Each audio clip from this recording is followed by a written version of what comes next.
सबसे पहले तो मैं हमारे शास्त्र उसी प्रकार उनका अनुशासन और इस अनुशासन में अनुशासित हो रहे सभी आर्य श्रावक को वंदन करता हूँ। मेरे उपध्याय जिनके कारण से इस बुद्ध शासन में उपसंपदा प्राप्त हुई वंदन। मेरे सभी आचार्य और कल्याण मित्रों के प्रति मंगल कामना करता हूँ। तो दो प्रकार के कर्म होते हैं, एक कुशल कर्म और एक अकुशल कर्म। कुशल कर्म को हम पर्यायवाचा के स्वरूप में पुण्य कर्म भी करते हैं, पुण्य कर्म भी कहते हैं। और अकुशल कर्म को पर्यायवाचा के स्वरूप में हम पाप भी कहते हैं। पर कुशल अकुशल यह बड़ा गहरा शब्द है, इसका अर्थ बड़ा बड़ा गहरा है। और ज्यादा सटीक शब्द तो मुझे कुशल अकुशल शब्द लगता है। दोनों शब्द काफी अच्छे हैं, पाप पुण्य शब्द भी, क्योंकि पाप पुण्य शब्द तो ज्यादातर मनोवैज्ञानिक शब्द है।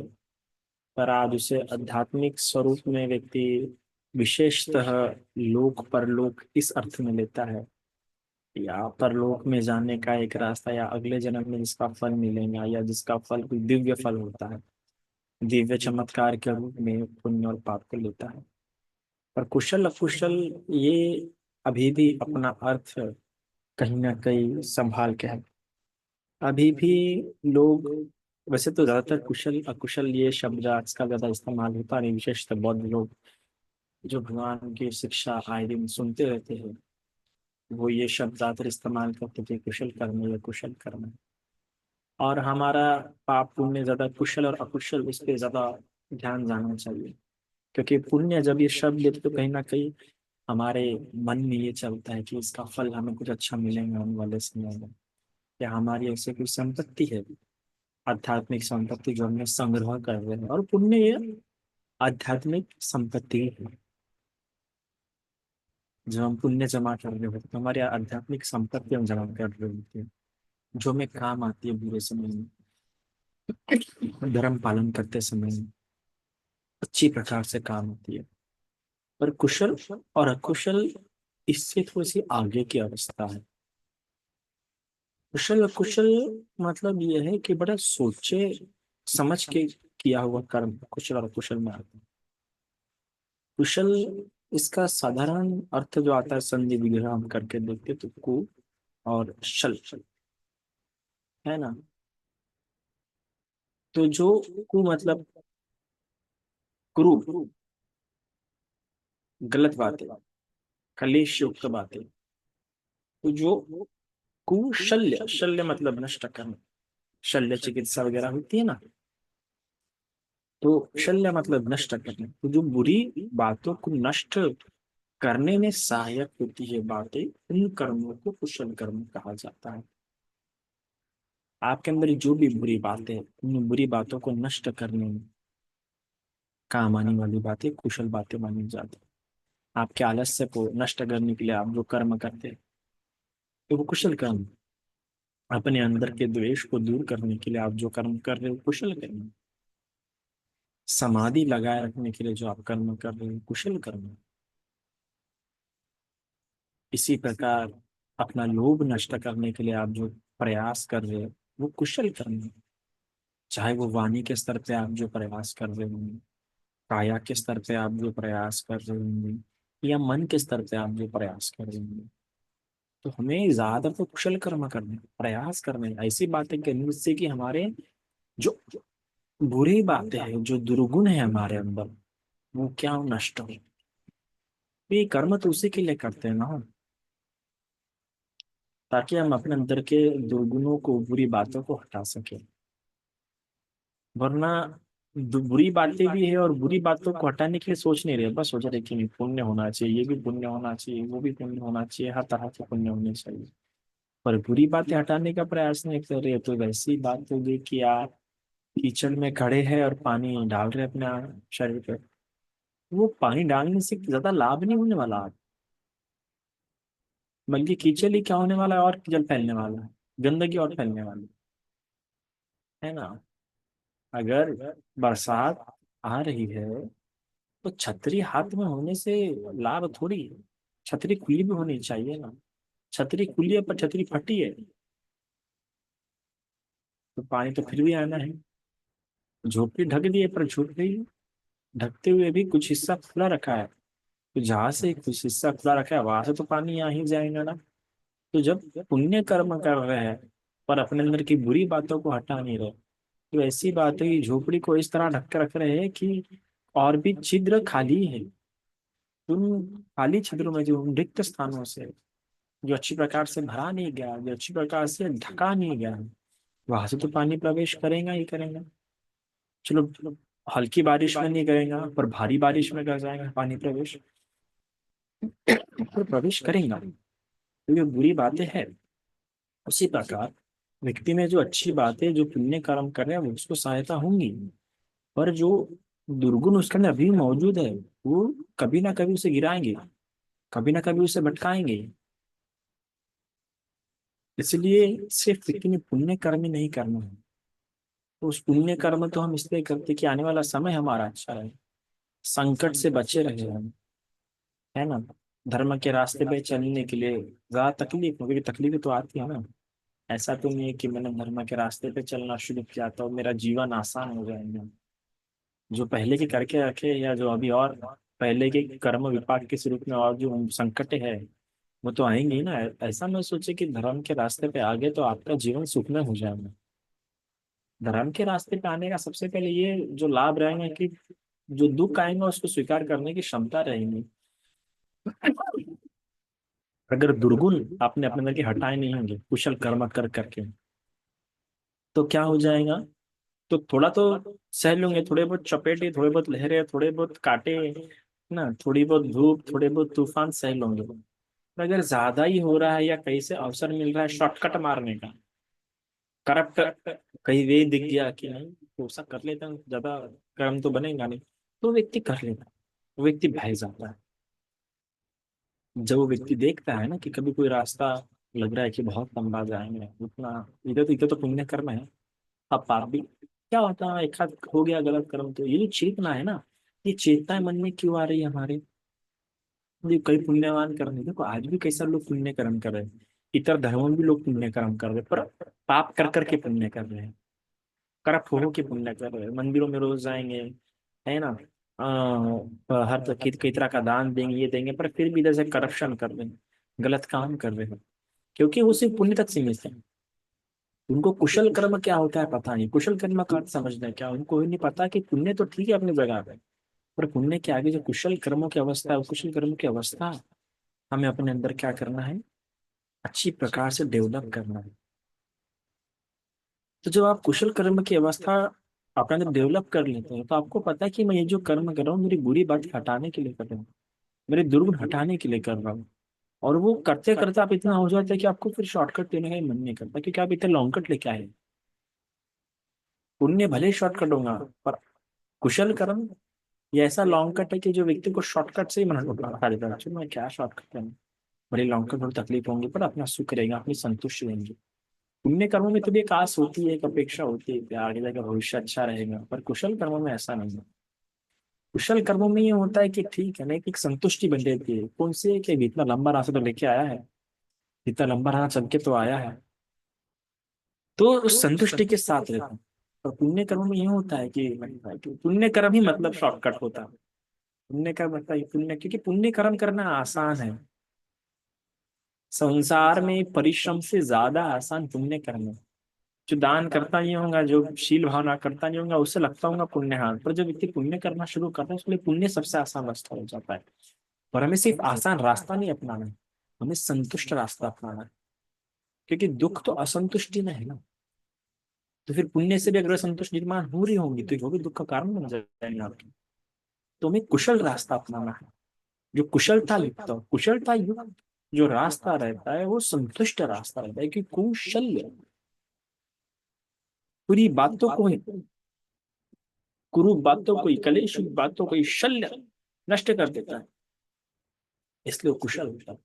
अकुशल क्या सा होता है, जो कुशल बातों को नष्ट करने में सहायता नहीं होती, उसे कहते हैं अकुशल। तीन शब्दों से, शल्य मतलब नष्ट करना, कु मतलब कुरूप बातें, कलेश बातें, मतलब जो गलत बातों को नष्ट करने में सहायक नहीं होती, ऐसे कर्म करना मतलब अकुशल कर्म कर। टीवी देखना, सोशल मीडिया इस्तेमाल करना, क्योंकि बुरी बातों को नष्ट करने में सहायक नहीं होती है। सोते रहना, है ना, ये बुरी बातों को नष्ट करने में सहायक नहीं होती। तो जो बुरी बातों को नष्ट करने में सहायक हो, अपने आप कुशल कर्म माने जाएंगे। जो बुरी बातों को नष्ट करने में सहायक नहीं हो रही, वो अकुशल बातें मानी जाएंगी। तो ये होता है, इसलिए हमें समझना है कि हमें सिर्फ पुण्य तक नहीं करना है, हमें भावना के स्तर पे उतारना। भावना के स्तर पे क्या होता है कि कुशल बातों को, बुरी बातों को नष्ट करने के लिए कार्य करना है अपने अंदर के। अभी अभिधम्म के स्तर पे धम्म संज्ञा की जो अट्ठासालिनी अट्ठ कथा है, अभिधम्म में जो धम्म संज्ञा है, उसमें जो अट्ठासालिनी अट्ठ कथा है उसकी, अट्ठासालिनी धम्म संज्ञा की अट्ठ कथा है, उसमें कुशल का अर्थ बड़ा प्यारा समझाया गया। तो जो तीन बातों से युक्त होता है वो होता है कुशल कर्म। जो तीन बातों से युक्त रहेगा वो होगा आरोग्य ठेना, अनवज्य ठेना और कौशल संबुच्छेना। ये तीन बातों से जब वो कर्म युक्त होता है तो वो कुशल कर्म कहलाता है। तो सबसे पहली बात है आरोग्य ठेना, अर्थात कि आरोग्य ठेना, जो आरोग्य युक्त होता है, जो आरोग्य प्राप्त कराने युक्त होता है। और दूसरा जो अनवज्य, अनवज्य ठेना।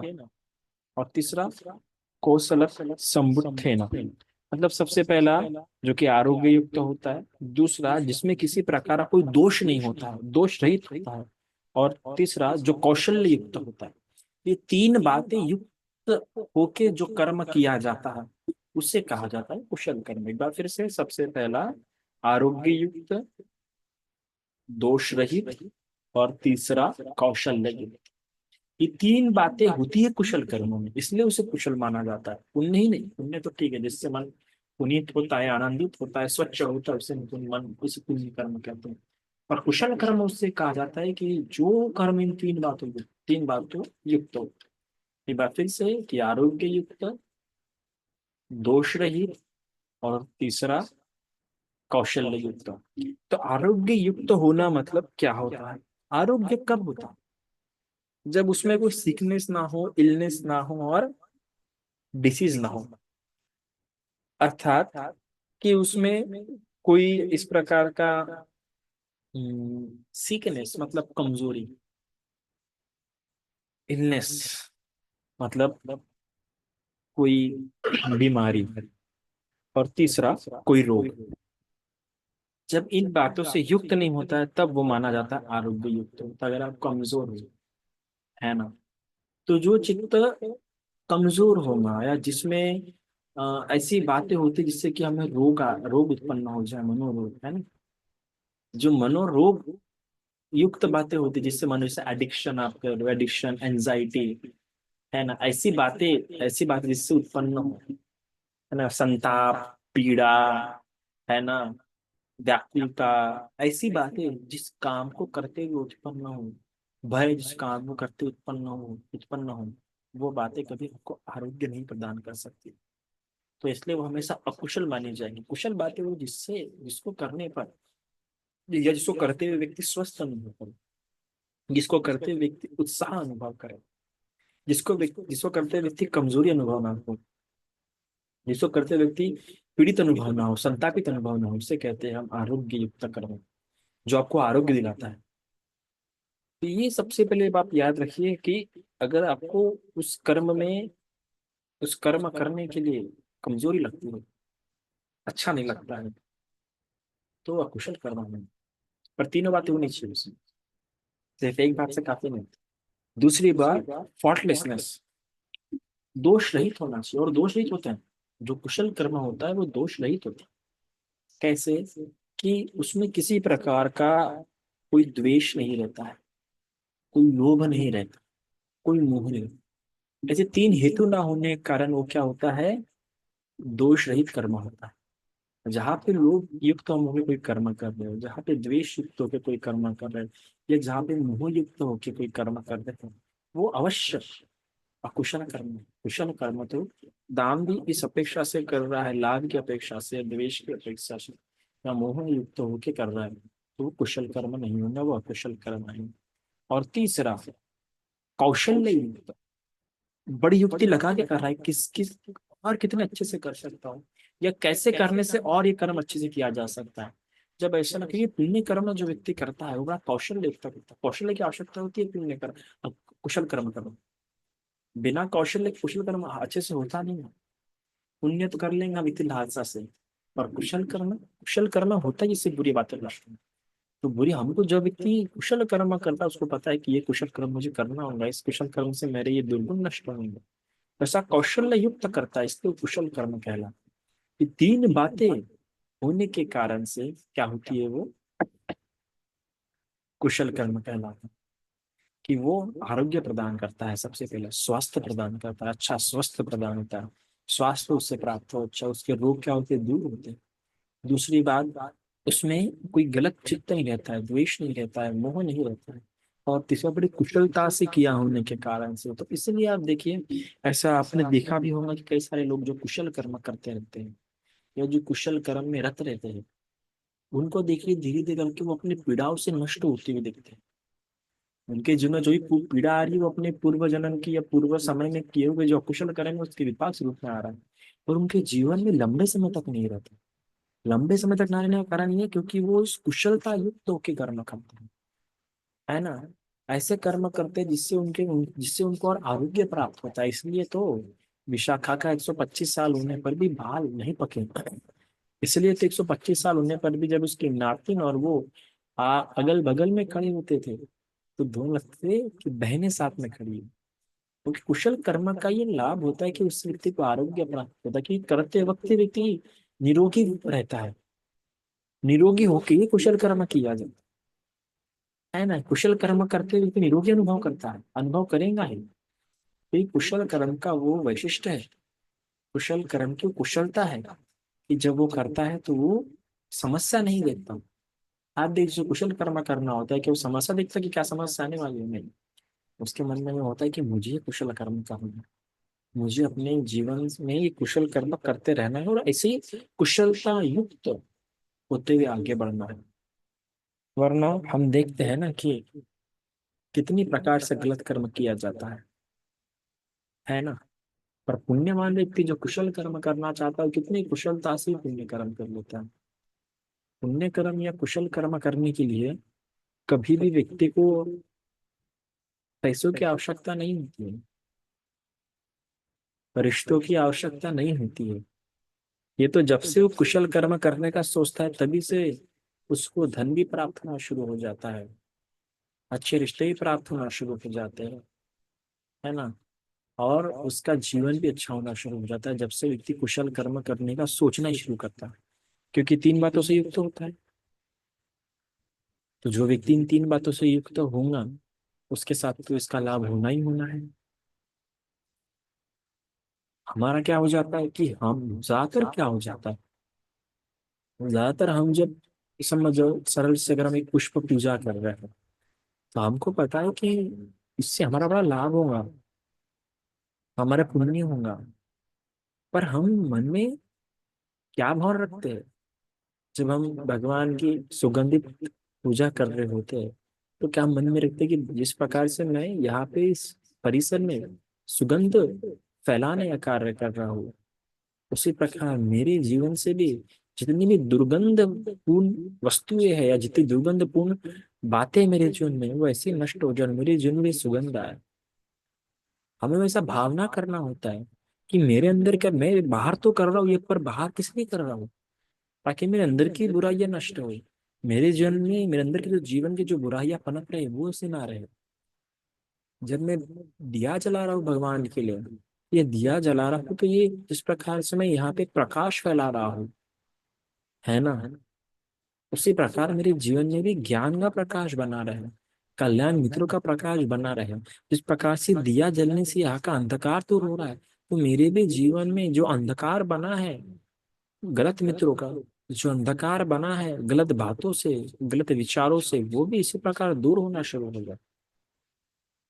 ये कुशलता होती है व्यक्ति में, कि व्यक्ति बाहर कुछ भी करे, अपने अंदर की भी वो अकुशलता वैसे नष्ट करना चाहता है, जैसे इतनी कुशलता से, इतने अच्छे से वो जब बाहर सेवा कर रहा है, बाहर धूप दीप वंदना कर रहा है, बाहर जब शील समाधि प्रज्ञा का अभ्यास कर रहा है, तो ये कुशलता किस लिए? ये कुशलता इसलिए कि अपने अंदर की कुशलता नष्ट हो, अपने अंदर की जो बुरी बातें हैं वो नष्ट हो।